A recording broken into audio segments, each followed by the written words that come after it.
Hello बच्चे, कैसे हैं सभी? होप अच्छे होंगे।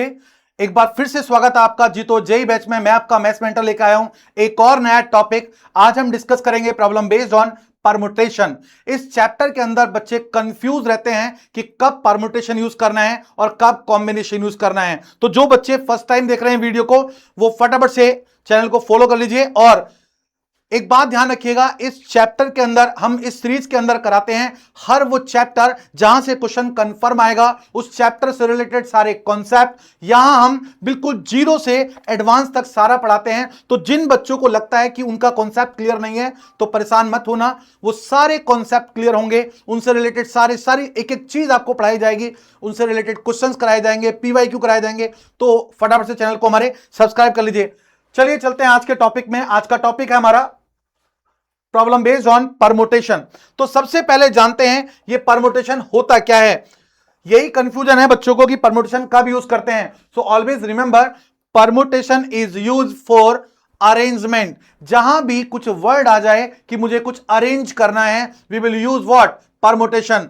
जैसे लाइक सिटिंग प्लान हो या मुझे कुछ भी चीज अरेंज करनी है तो वहां क्या यूज करेंगे हम, परमुटेशन। इसको एक एग्जांपल से समझने की कोशिश करिएगा। पहले तो ये समझिए परमुटेशन का मतलब क्या है।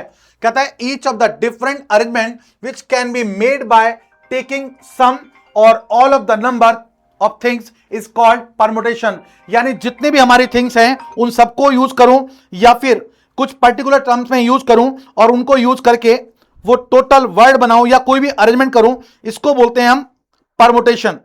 तो बच्चे एक मिनट जरा बच्चे, तो यहां हम डिस्कस करने वाले हैं अरेंजमेंट। इसको रिप्रेजेंट किया जाता है एनपीआर से। क्या मतलब है इसका, एक छोटा सा एग्जांपल से समझिएगा। मेरे पास कोई तीन पर्सन है, ए बी एंड सी। ये तीन लोग हैं और मैं इनको एक प्रॉपर चेयर पे बिठाना चाहता हूं और मेरे पास तीन ही चेयर हैं ये, और ये मेरा टास्क है इनको ये अरेंज करना है, कैसे मैं इनको बिठाऊं। तो जरा सुनिएगा, पहले एक कैंडिडेट को मैं बुलाता हूं और मैं उसको सीट ऑफर करता हूं। तो बताइए उस पहले बंदे के पास कितने ऑप्शंस होंगे। यानी या मैं ये कहूं कि हमारी तीन सीटें हैं, इस सीट के पास बैठने के कितने ऑप्शन हैं। ए बी सी तीन बंदे हैं, किसी भी एक को बिठा सकता हूं। तो मुझे इस पे बिठाने के कितने ऑप्शन होंगे, थ्री ऑप्शन होंगे। क्लियर और नॉट, क्लियर और नॉट। दूसरा ऑप्शन, यहां बैठने के चांस क्या होंगे। जो बंदा यहां बैठ चुका है, अब एक तो फिक्स हो गया सीट, अब मेरे पास कितने हैं, मान लेते हैं यहां ए बैठ चुका है, इस सीट पे बैठने वाले कितने बंदे हैं, मेरे पास दो बंदे हैं, तो इसके ऑप्शन क्या हो जाएंगे, टू हो जाएंगे। और तीसरा वाला, अब एक ही बचा तो लास्ट वाले के क्या हो जाएंगे, वन। आपने पिछले लेक्चर में पढ़ा होगा फंडामेंटल प्रिंसिपल ऑफ मल्टीप्लिकेशन।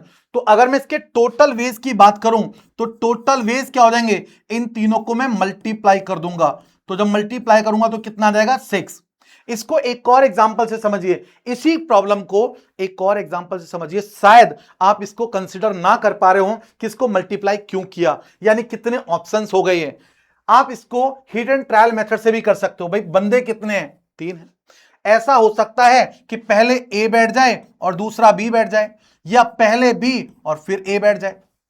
या फिर इसको ऐसे बना सकते हो, पहले आप ए से स्टार्ट कर लीजिए। पहले आप ए से देखिए कितने ऑप्शन मेरे पे बन सकते हैं। ए पहले बैठे, बी बाद में, सी बाद में। पहले ए और सी इधर, फिर बी इधर हो जाए। तो यानी एक तो ऑप्शन, दो ऑप्शन ये हो गए। अब बी से स्टार्टिंग करता हूं, पहले बी बैठे, फिर ए बैठे और फिर सी बैठे, या फिर पहले बी फिर सी और फिर ए। अब मैंने ए से भी स्टार्ट कर लिया, मैंने बी से भी स्टार्ट कर लिया, अब सी वाले हो सकता है सी ए बी या फिर सी बी ए। यानी आप देख रहे हैं दो ऑप्शन मेरे पास ये हैं, दो ऑप्शन ये हैं और दो ऑप्शन ये हैं। तो टोटल मेरे पास कितने ऑप्शन हो गए, सिक्स ऑप्शन हो गए। तो यानी मेरे पास ये सिक्स बेस हैं इनको अरेंज करने के। यानी यह बात समझ में आ गई होगी आपको। ये नॉर्मली मैंने आपको प्रैक्टिकली करके दिखाया है कि बंदों को मुझे बिठाना है तो कितने पॉसिबल अरेंजमेंट हो सकते हैं। यानी हो सकता है पहले ए बैठे, फिर बी बैठे, सी बैठे। हो सकता है ए सी बी बैठे, बी ए सी बैठे। भाई किसी को भी, भाई दोस्ती पे डिपेंड करता है ना। हो सकता है ए और बी ज्यादा क्लोज फ्रेंड है, तीनों दोस्त हैं बट ए और बी ज्यादा क्लोज हैं, तो पहले ए और बी बैठ गए, सी को इधर बैठा दिया। तो ये टोटल जो पॉसिबल वेज होते हैं इनको बिठाने के, इसी को बोला जाता है permutation. I think concept clear हो गया होगा। डेली लाइफ से रिलेटेड बहुत सारे एग्जांपल करने वाले हैं, बट पहले फॉर्मूले रिलेटेड भी कॉन्सेप्ट करेंगे, क्योंकि जैसे मैं पहले ही बता चुका हूं आपको, इस सीरीज में हम बिल्कुल जीरो से स्टार्ट करेंगे और एडवांस तक जाएंगे। तो अभी आपको समझ में आया होगा कि ये परमुटेशन वर्ड का मतलब क्या है। परमुटेशन का मतलब है अरेंज करना, कितनी पॉसिबल वेज हो सकते हैं। ऐसे ही अगर मैं बोलता हूं मेरे पास कुछ नंबर हैं लाइक 1 2 3 4, और इनमें से मैं कोई भी 3 नंबर यूज करके इनसे मैं कोई 3 डिजिट का नंबर बनाना चाहता हूं, और जिसमें कोई भी नंबर रिपीट ना हो, रिपीटेशन नॉट अलाउ। मेरे पास 4 डिजिट हैं और कोई भी 3 डिजिट लेकर मैं इससे टोटल नंबर बनाना चाहता हूं, कितने नंबर बन सकते हैं। यह भी क्या है, अरेंजमेंट है। जरा समझिए, इसको फिल करने के मेरे पास कितने ऑप्शन हैं, 4। किसी भी नंबर को फिल कर सकता हूं, और जो मैंने फिल कर दिया उसने बोला है रिपीटेशन नॉट अलाउ, तो अब इसको फिल करने के चांस क्या होंगे मेरे पास, 3। इसके चांस क्या होंगे, 2। तो बाय फंडामेंटल टोटल ऑप्शन कितने हो जाएंगे बच्चे, ये हो जाएंगे 4 इंटू 3 इंटू 2, 4 12 दूनी 24, यानी 24 मेरे पास ऑप्शन हो जाएंगे। तो आई थिंक आपको समझ में आ गया होगा परमुटेशन है क्या। तो वही बोला है उसने, जरूरी नहीं है कि हम सारे के सारे यूज करें, कुछ यूज करें उसमें से या सारे यूज करें, तो उनसे टोटल पॉसिबिलिटीज कितनी बनने वाली हैं, यही कहलाता है परमुटेशन। जरा ध्यान से सुने definition, each of the different arrangement which can be made by taking some or all number of things is called permutation. यानी सारे यूज करें, जैसे कि यहां 3 थे, 3 बंदे थे, तीनों को बिठाया मैंने, और यहां क्या थे, 4 नंबर से मेरे पास, उसमें से यूज 3 किए, तो मैं कुछ यूज करूं या सारे यूज करूं, उनको यूज करने के बाद कितनी पॉसिबिलिटीज बन सकती हैं, यही कहलाता है परमुटेशन। आई थिंक परमुटेशन का डेफिनेशन समझ में आ गई होगी आपको। तो परमुटेशन क्या है बच्चे, एक अरेंजमेंट है। उसी को देखो यहां कुछ एक्सप्लेन करने की कोशिश की गई है। मैंने बताया ना अभी आपको, परमुटेशन को रिप्रेजेंट करते हैं NPR से। इसका फॉर्मूला होता है n factorial divide by n minus r factorial. आप फैक्टोरियल से अच्छे से फेमिलियर होंगे, फैक्टोरियल क्या होता है ये हम पिछली क्लास में ऑलरेडी पढ़ चुके हैं। तो बच्चे फैक्टोरियल क्या होता है, product of all natural number like this n n-1 n-2, कहां तक, जब तक 1 ना आ जाए। तो 5 फैक्टोरियल तो क्या हो जाएगा, 5 इंटू 4 इंटू 3 इंटू 2 इंटू 1, मतलब 1 से 5 तक है तो क्या लिख देंगे, 5 फैक्टोरियल। 1 से n तक है तो क्या लिख देंगे, n फैक्टोरियल। क्लियर और नॉट। तो सिमिलरली अब जरा यहां कॉन्सेप्ट को समझिएगा, ये फॉर्मूला बनता कैसे है, यानी यहां इसका मतलब क्या है पहले तो समझो। मेरे पास कुछ n ऑब्जेक्ट हैं, उनमें से r ऑब्जेक्ट को मैं अरेंज करना चाहता हूं, सारे नहीं, r ऑब्जेक्ट को, n में से r। अगर मैं बोलता कि n में से n को अरेंज करना है, यानी NPN टोटल अरेंज करने हैं, तो ये हो जाता n factorial divide by n minus n factorial, that is what, n factorial divide by 0 factorial. और आपको पता है 0 फैक्टोरियल क्या होता है, 1, तो इसके डायरेक्ट आंसर क्या हो जाता, n फैक्टोरियल। यहां कॉन्सेप्ट समझिएगा कि मुझे r n ऑब्जेक्ट हैं, उनमें से r यूज करने हैं। तो सिटिंग प्लान मेरी कुछ इस तरह से है, r ऑब्जेक्ट हैं, वही सिखाया गया है यहां। देखो जरा इसमें देखिएगा, बहुत अच्छे से इस बुक में सिखाया गया है। तो कॉन्सेप्ट को सीखिए, मेरे पास n ऑब्जेक्ट हैं, पहली वाली चेयर पे बैठने के कितने ऑप्शन होंगे, n, क्योंकि कितने बंदे हैं, n है मेरे पास, तो कोई भी बैठ सकता है। अब एक सीट पे एक बंदा बैठ चुका है, टोटल थे n। सपोज मेरे पास 5 स्टूडेंट हैं और उनमें से एक को मैंने बिठा दिया है, 5 में से एक को बिठा दिया, कितने बचे, 4, यानी एक कम हो गया। सिमिलरली n थे, उनमें से एक को बिठा दिया, कितने बचे, n, इसके तो n ऑप्शन होंगे, एक बैठ चुका है। अब अगले के क्या हो जाएंगे, n-1। सेकंड प्लेस पे बैठने के क्या होंगे, n-1। ध्यान दीजिएगा, प्लेस सेकंड है और यहां क्या लिखा है, n-1, समझ रहे हैं आप। थर्ड प्लेस पे क्या होगा, n-2, क्योंकि एक एक कम करते जा रहे हैं, पहले पे n ऑप्शन। अब बंदे कितने बचे, n-1, एक और बैठ गया, अब कितने बचे, n-2। सिमिलरली आर्थ प्लेस पे क्या होगा, यानी इससे एक कम बैठ रहा है, देखो यहां 2 है तो यहां n-1 है, 3 है तो यहां 2 है, तो यहां r है तो क्या होगा, r से एक कम, यानी n माइनस कितना, r-1। अगर मैं ब्रैकेट ओपन कर दूंगा तो n माइनस r प्लस 1 हो जाएगा। कॉन्सेप्ट क्लियर और नॉट, कॉन्सेप्ट क्लियर और नॉट।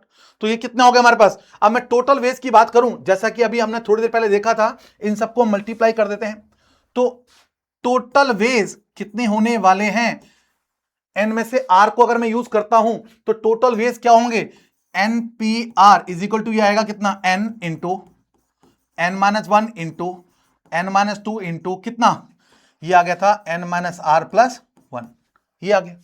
अब मैं क्या करूं भाई, आपने देखा अगर 1 से लेके 5 तक है तो 5 फैक्टोरियल, 1 से लेके n तक है तो n फैक्टोरियल। अगर मैं इसी में n माइनस आर खुद से मल्टीप्लाई कर दूं, n माइनस और आगे कहां तक, 3 2 1 तक, मैंने खुद से मल्टीप्लाई किया तो डिवाइड भी करना पड़ेगा मुझे किससे, 1 2 3 कहां तक, n माइनस आर तक, क्योंकि n minus r plus one तो ये था, इससे एक कम करेंगे तो n माइनस आर, तो मैंने n माइनस आर से लेके 1 तक खुद से मल्टीप्लाई कर दिया और उसी से डिवाइड कर दिया। तो अब जरा गौर से देखो, ये 1 से लेके n तक है तो ऊपर हो गया n फैक्टोरियल, और ये 1 से लेके कहां तक है, n माइनस आर तक, तो ये आ गया n माइनस आर फैक्टोरियल। तो इसीलिए npr का फॉर्मूला हो जाता है बच्चे n factorial divide by n minus r factorial. इसका मतलब क्या है, n हमारे पास टोटल ऑब्जेक्ट हैं और उनमें से r यूज करने हैं, तो क्या हो जाएगा, r को हम यूज कर देंगे तो n factorial divide by n minus r factorial. इसको एक और कुछ प्रैक्टिकल एग्जांपल्स देखते हैं। पहले एक छोटी सी बात समझिए, मेरे पास ऐसे मान के चलते हैं कि मेरे पास n है टोटल सपोज 5, उनमें से r मैं 3 लोगों को अरेंज करना चाहता हूं, 5 बंदे आए हुए हैं और मैं उनमें से 3 को सिटिंग अरेंजमेंट करना चाहता हूं, 3 लोगों के लिए प्लान कर रहा हूं कि कैसे उनको बिठाऊं। तो टोटल वेज क्या होंगे मेरे पास, बहुत छोटा सा एग्जांपल है, क्या होता है, आप डायरेक्ट फॉर्मूला लगाओगे आप NPR यानी 5P3, तो ये हो जाएगा बच्चे 5 factorial divide by what, 5 minus 3 factorial. तो very simple, 5 into 4 into 3 into 2 factorial, क्योंकि यहां डिवाइड में क्या आ रहा है, 2 फैक्टोरियल, इससे कैंसिल हो जाएगा। तो ये कितना आ गया, 5 4 जा 20, 23 जा 60, तो 60 इज द करेक्ट आंसर। यानी अगर 5 लोग हैं उनमें से 3 लोगों को मुझे बिठाना है तो कितने पॉसिबल वेज हो सकते हैं, 60 ऑप्शन मेरे पास हो सकते हैं। एक बार फिर समझिए, अगर मैं आपसे बोलता हूं मेरे पास कुछ अल्फाबेट्स हैं, suppose n equal to 3 alphabets हैं और मैं 3 के 3 यूज करना चाहता हूं, 3 के 3 यूज करना चाहता हूं, तो कितने मेरे पास ऑप्शन होंगे, कितने ऑप्शन होंगे, जरा ध्यान से देखना। ये हो जाएगा सीधे टोटल ऑप्शन, अगर आपको चेक करने हैं तो क्या हो जाएगा सीधे, NPR, n कितना है बच्चे, 3P3, लगाइए formula, 3 factorial divide by what, 3 minus 3 factorial, that will what, 3 factorial divide by 0 factorial, you may write what, 3 into 2 into 1 divide by 0 factorial, ये हो जाएगा 6। तो 6 पॉसिबल इसके वेज हो जाएंगे। आई थिंक आपको समझ में आ गया होगा। अगर टोटल एक ऑप्शन और है हमारे पास, इतना सब करने की जरूरत नहीं है। अगर आपको लगता है कि मेरे पास n3 है और सारे के सारे यूज कर रहे हैं तो आप डायरेक्ट भी फॉर्मूला अप्लाई कर सकते हो, लाइक NPN। अगर मुझे सारे यूज करने होते हैं तो फॉर्मूला क्या होता है, n factorial divide by n minus n factorial, that is what, n factorial divide by 0 factorial, और ये हो जाएगा बच्चे n फैक्टोरियल। तो n फैक्टोरियल, क्योंकि 0 फैक्टोरियल क्या होता है, 1 होता है।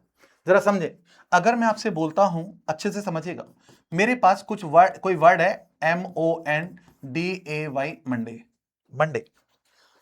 अभी छोटी छोटी बातें कर रहे हैं, ध्यान रखिएगा, अभी इसमें बहुत सारे केसेस बनेंगे, लेकिन अभी बेसिक से, तो बहुत पेशेंसफुल, आराम से तैयारी करिए। मेरे पास टोटल वर्ड कितने हैं, जरा ध्यान से देखें, 6 है। मैं कहता हूं ये जो वर्ड है ना मंडे, इससे मैं टोटल कितने वर्ड बना सकता हूं विद और विदाउट मीनिंग, यानी इनको मैं अरेंज करूं तो कितनी पॉसिबिलिटीज हो सकती हैं। पहले इसको कॉन्सेप्ट को समझिए। पहले एक मैं छोटा सा एग्जांपल दूं, कुछ बच्चे इसमें भी कंफ्यूज होंगे। एक वर्ड है बच्चे कार, मैं कहना क्या चाह रहा हूं, इसमें कितने अल्फाबेट हैं, 3, इनको मैं अलग अलग रीअरेंज करूं तो कितनी पॉसिबिलिटीज हो सकती हैं। देखो उसका मीनिंग हो या ना हो, पहले चलिए, एक तो ए से हो सकता है, ACR हो सकता है, एक बार ARC हो सकता है, एक बार अब सी से CAR हो सकता है, उसके बाद CRA हो सकता है, उसके बाद RAC हो सकता है, उसके बाद RCA हो सकता है। यानी टोटल पॉसिबिलिटीज मेरे पास कितनी हुई, ये 6 हो गई। ये तो 3 थे तो आपने हिट एंड ट्रायल से कर लिया। तो बिल्कुल ऐसे ही अगर मैं आपसे बोलूं मेरे पास वर्ड है मंडे और कितने अल्फाबेट हैं, 6 के 6 यूज करने हैं, तो बताइए कितनी टोटल पॉसिबिलिटीज होंगी। अब आपको आप ये लिख सकते हो, एक तो तरीका आपके पास ये है, n कितना है बच्चे, 6, यूज कितने करने हैं, 6, तो टोटल वेज क्या हो जाएंगे, टोटल वेज हो जाएंगे 6p6। लेकिन अभी हमने देखा जब NPN होता है तो इसका आंसर डायरेक्ट क्या आ जाता है, n फैक्टोरियल। तो जब भी डायरेक्ट टोटल यूज करने हो तो ये सब लिखने की जरूरत नहीं है, सीधे आप क्या कर दोगे 6 फैक्टोरियल। इसमें स्पेशल केस पढ़ेंगे हम, अगर रिपीटेशन अलाउ है तो क्या होगा, कुछ साथ साथ है तो क्या होगा, अभी आगे पढ़ेंगे। तो अभी सिंपली हम बात कर रहे हैं जब कोई भी रिपीट ना हो और सारे यूज करने हो तो आपने क्या करना है, टोटल काउंट कर लेना है कितना है, और ये हो जाएगा सीधे 6 फैक्टोरियल, मतलब 6 into 5 into 4 into 3 into 2 into 1। I think आपको समझ में आ गया होगा ये परमुटेशन का फॉर्मूला है क्या। तो मेनली अभी हम बात कर रहे हैं फॉर्मूले की एनपीआर, तो ये होता है बच्चे n factorial divide by n minus r factorial. I think बच्चों को समझ में आ गया होगा, कॉन्सेप्ट क्लियर और नॉट।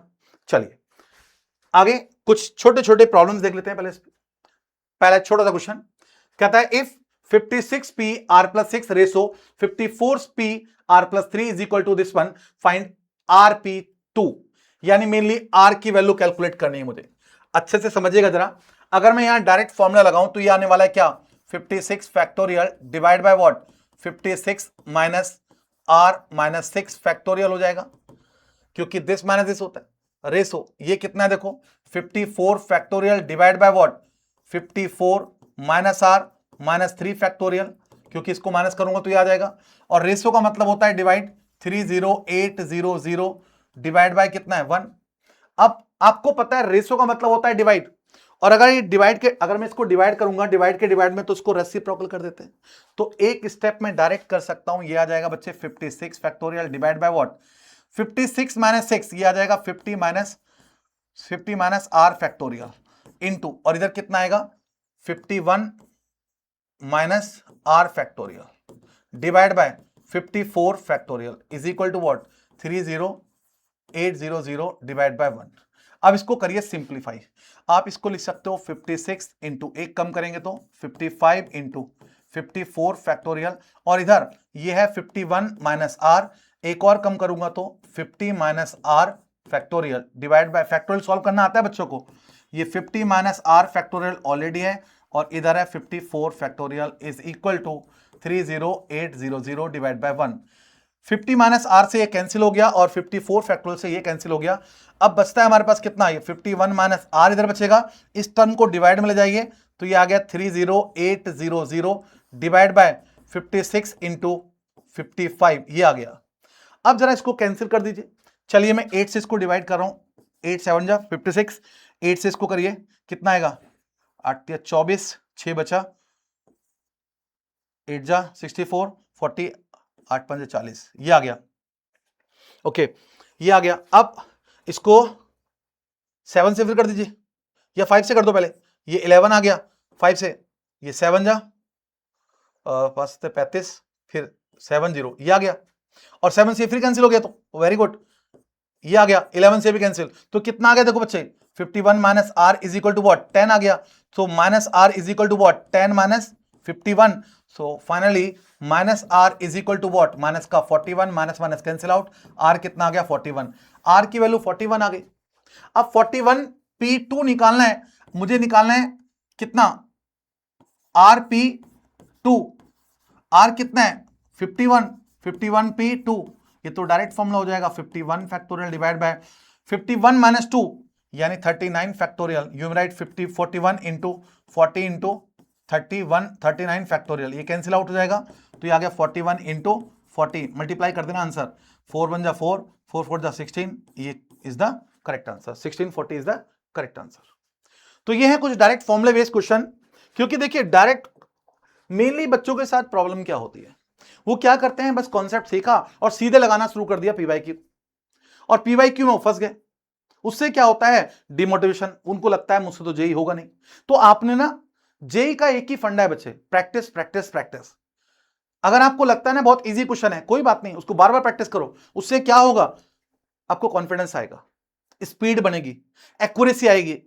भाई बार बार कैलकुलेशन करोगे ना तो स्पीड बनेगी, एक्यूरेसी आएगी, उसके बाद पीवाईक्यू लगा दो, कोई प्रॉब्लम नहीं आने वाली, इजीली आप सारे क्वेश्चन सॉल्व कर पाएंगे। जरा देखिए इस सवाल को, कहता है if n plus 5p r plus 1 is equal to है 11 n माइनस 1 डिवाइड बाय 2, फिर n प्लस 3p, n की वैल्यू फाइंड आउट करनी है, सॉरी इसके इक्वल तो n की वैल्यू निकालनी है।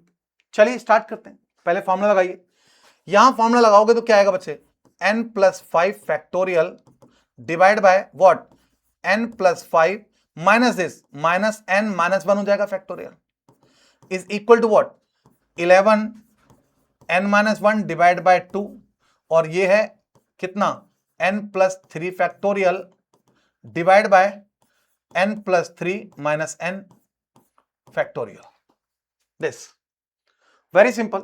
अब देखो जरा n से n कैंसिल हो गया, इधर n से n कैंसिल हो गया, अब क्या बचा मेरे पास, ये बचा फाइव प्लस n, ये बचा है मेरे पास 5+n, जरा ध्यान सुनिएगा 5n+5 factorial divide by 5-1 4 factorial is equal to 11n-1 divide by 2 और इधर कितने बच्चे n+3 factorial divide bye 3 factorial. इस 4 फैक्टोरियल को लिख सकता हूं 4 इंटू 3 फैक्टोरियल, तो 3 कैंसिल आउट हो जाएगा, 2 से ये भी कैंसिल हो गया 2, इसको अगर मैं क्रॉस मल्टीप्लाई कर दूं तो n+5 फैक्टोरियल डिवाइड बाय इसको इधर ले आइए n+3 फैक्टोरियल, फैक्टोरियल वाले एक साइड ले आया मैं, 2 को इधर मल्टीप्लाई कर दो 22n-1 ये आ गया। भाई अब तो सिंपल सा नजर आ रहा होगा, n+5 को लिख सकता हूं मैं n+5, एक कम करूंगा तो n+4, एक और कम करूंगा तो n+3 factorial divide by what n+3 factorial is equal to what 22n-22, ये तो कैंसिल हो गया, कितना बचा n+5 और इधर n+4 is equal to what 22n-22, multiply कर दीजिए, जब मल्टीप्लाई करोगे तो ये कितना आ जाएगा n² प्लस ये आएगा 5n और एक बार 4n तो 9n हो जाएगा ये, और प्लस का हो जाएगा 20, इसको इधर ले आइए माइनस का 22n और प्लस का 22 इज इक्वल टू 0, तो फाइनली n² माइनस ये आ गया 13 आएगा, 13 हो जाएगा ये, क्योंकि प्लस का 9 है और माइनस का, तो माइनस का कितना 13n और ये प्लस का 42। अब तो आई थिंक आपको पता है, फैक्टर कर लीजिए, मल्टीप्लाई करे तो 42 और प्लस करे तो 13, 6 7, तो ये आ जाएगा n² minus 6n minus 7n plus 42 is equal to 0। यहां से n कॉमन तो कितना आ गया n-6 माइनस का 7 कॉमन तो n- कितना n-6 is equal to 0। So n की वैल्यू कितनी आ गई 7 और n की वैल्यू कितनी आ गई 6, दो वैल्यू आ गई n की, बस खत्म, ये तो निकालना था, n की वैल्यू फाइंड आउट करनी थी हमें। अगला देखिए जरा, next question, if m plus n p2 is equal to 90 m minus n p2 is equal to 30 then m और n क्या होगा, जरा गौर से देखें, अच्छे से समझिएगा जरा। अगर मैं फॉर्मूला अप्लाई करता हूं m plus n factorial divide by m plus n minus 2 factorial is equal to what 90, तो यहां से क्या हो जाएगा m प्लस 2, एक कम करूंगा, सॉरी ये आ जाएगा बच्चे, ध्यान से सुनो, m प्लस n माइनस 1, पहले तो m प्लस n ले लो, फॉर्मूला लगा दो डायरेक्ट फैक्टोरियल का, m प्लस n, एक और कम करूंगा तो m प्लस n माइनस 1, एक और कम करूंगा तो m plus n minus 2 factorial divide by what m plus n minus 2 factorial is equal to what 90, ये तो कैंसिल हो गया। अब जरा गौर से देखो, ये हो जाएगा m प्लस n का whole square minus m plus n minus का 90, ये थोड़ा कॉम्प्लिकेटेड हो रहा है बच्चे, वैसे आप इससे सॉल्व कर सकते हो, ये क्वाड्रेटिक इक्वेशन बन गई है, आप तो मल्टीप्लाई कर सकते हो, मल्टीप्लाई करो तो कितना है 90 और माइनस करे तो 1, 10 और 9, तो ये आ गया m प्लस n का whole square minus 10 m plus n और प्लस का कितना 9 time m plus n minus 90 equal to 0, तो ये आ गया, इन दोनों में क्या कॉमन है m प्लस n कॉमन लिया मैंने, तो कितना बचा ये बचा बच्चे m प्लस n माइनस का कितना 10 और इधर से यहां से 9 मैंने कॉमन लिया तो m प्लस n माइनस का 10 इज इक्वल टू 0, तो ये कितना आ जाएगा m प्लस n प्लस 9 और एक बार m plus n minus 10 is equal to 0, तो यहां से m प्लस n की वैल्यू कितनी आ गई -9 और यहां से m plus n is equal to 10 आ गया। 9 माइनस का तो हो नहीं सकता ये, क्योंकि यहां फैक्टोरियल यूज कर रहे हैं और फैक्टोरियल नेवर भी नेगेटिव, इसका मतलब m प्लस एन नेगेटिव तो हो नहीं सकता। एक इक्वेशन यहां से आ गई और दूसरी यहां सॉल्व कर सकते हो। ये थोड़ा कॉम्प्लिकेटेड है तो इसको और इजी भी कर सकते हो आप। कैसे? देखो, हम एक और तरीका है, अगर आपके, मैंने कहा ना प्रैक्टिस, अगर आपने प्रैक्टिस बहुत अच्छे से की है ना तो कैलकुलेशन बहुत इजी होगी। इतनी बड़ी कैलकुलेशन करने की बजाय अगर आपने ये देखोगे, ये कितने बचे, m plus n P two, you may write what, इसको मैं लिख सकता हूं 10 इंटू 9। 10 इंटू 9 का मतलब क्या हो गया, 10p2। कैलकुलेट करके देखो जरा, 10 फैक्टोरियल डिवाइड बाय 10 में से 2 गया 8 फैक्टोरियल, तो 10 इंटू 9 इंटू 8 फैक्टोरियल, यानी कट जाएगा। यानी इसको मैं लिख सकता हूं, यानी कि m plus n P two is equal to है 10p2। कंपेयरिंग दीज टू, तो m प्लस एन की वैल्यू सीधे सीधे कितनी आ गई, 10। Very simple. सिमिलरली इसको भी देख लो जरा, अब कितनी है ये, m minus n P two is equal to, अब देखो 2 है ना तो इसको भी मल्टीप्लाई करो, कितना 1 का डिफरेंस हो, जैसे यहां 10 और 9 था तो इसको लिख सकते हैं हम 6 into 5, you may write what, m minus n P two is equal to, इसको लिख सकते हैं 6p2। कंपेयरिंग दिस टू, तो m minus n equal to what 6। एक इक्वेशन ये आ गई, देखो कितना छोटा हो गया। इससे भी कर सकते हो, अगर आपको कॉन्सेप्ट सीख रखे हैं तो आप कोई भी फॉर्मूला लगा सकते हो, लेकिन प्रैक्टिस करने से क्या होगा, आप स्पीड से सॉल्व कर सकते हो। दोनों को इजीली सॉल्व कर लीजिए। m प्लस एन कितना है, 10 है, और इधर m माइनस एन कितना आ गया, 6 आ गया। दोनों को मैं ऐड कर दूंगा, cancel, so 2m is equal to what 16। Finally m equal to कितना आ गया 8, m की वैल्यू 8 आ गई। 8 इधर पुट कर दीजिए, तो 8 plus n is equal to 10। So finally n कितना आ गया 2, m और n की वैल्यू 2 आ गई। मुझे फाइंड आउट क्या करना था, बस यही निकालना था, m और n। तो आप ऐसे इजीली कैलकुलेट कर सकते हो। तो ये चल रहा है हमारा परमुटेशन। चलिए एक और क्वेश्चन देखते हैं।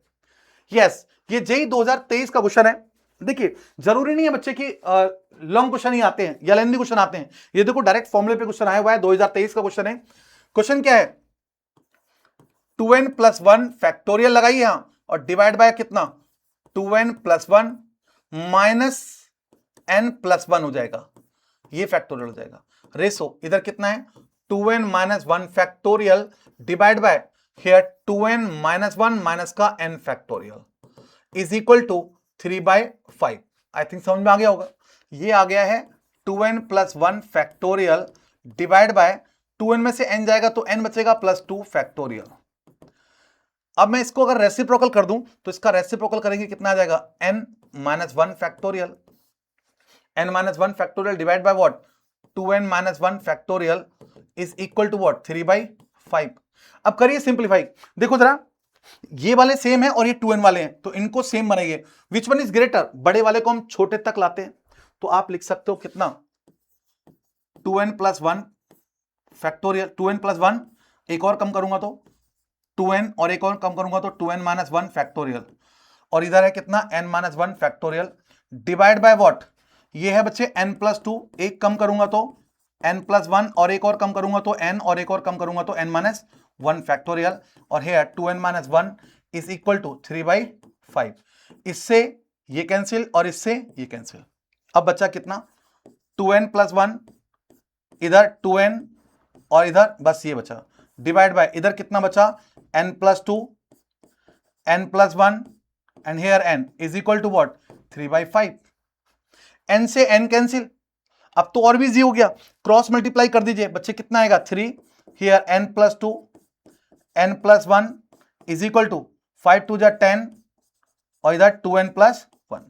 अब तो ये क्वाड्रेटिक इक्वेशन बन गई भाई, सिंपल। अब तो n की वैल्यू हटाएगी डायरेक्टली, और हमें क्या निकालना है, n square plus n plus 1। I think अब तो कर ही लोगे कैलकुलेट यहां से भाई, कितना आ गया, ये आ गया 3, और इसको मल्टीप्लाई करोगे कितना आएगा, n स्क्वायर, एक आएगा 2n और एक 1n, यानी कि प्लस 3n और plus 2 is equal to what, ये आ गया 20n, भाई 2n है ना, 20n, यस 20n प्लस 10, ये आ गया, ये आ गया कितना 3n स्क्वायर प्लस का 9n प्लस का 6 माइनस का 20n माइनस का 10 इज इक्वल टू 0।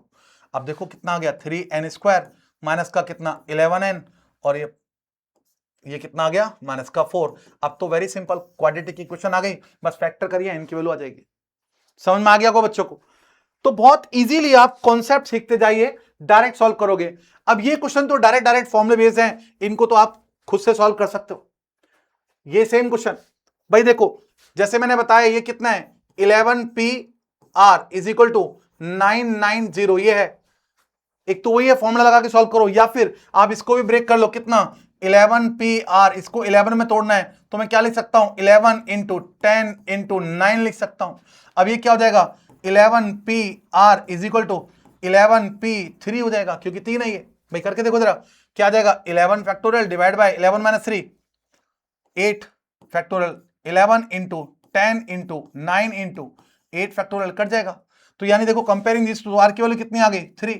तो फटाफट से इनके आंसर निकाल के आप कमेंट में लिखिएगा, फटाफट से इसके आंसर कमेंट में लिखिएगा। नेक्स्ट एक और क्वेश्चन, बहुत इजी सा क्वेश्चन। ये कोई वर्ड दिया हुआ है, कहता है अगर इसके सारे वर्ड यूज करने हैं तो बताइए कितने टोटल वर्ड बन सकते हैं। वेरी सिंपल, काउंट करिए कितने हैं 1 2 3 4 5 6 7 8 9। ये तो बहुत सिंपल है, कोई भी रिपीट नहीं हो रहा है। तो मैंने बताया था सारे के सारे यूज करने, तो डायरेक्ट आंसर क्या हो जाएगा 9 फैक्टोरियल। ये हमने स्टार्टिंग में पढ़ा था। तो ये था हमारा problem based on permutation. Permutation का सारा बेसिक आज हमने सीख लिया। अगली क्लास में हम इसके पीवाईक्यू करेंगे, और वो सारी पीवाईक्यू मिस मत करना, वो मिस ना हो इसके लिए अभी हमारे चैनल को सब्सक्राइब कर लें, ताकि सारी अपडेट आप तक मिलते रहें। मिलते हैं नेक्स्ट क्लास में, बाय, टेक केयर।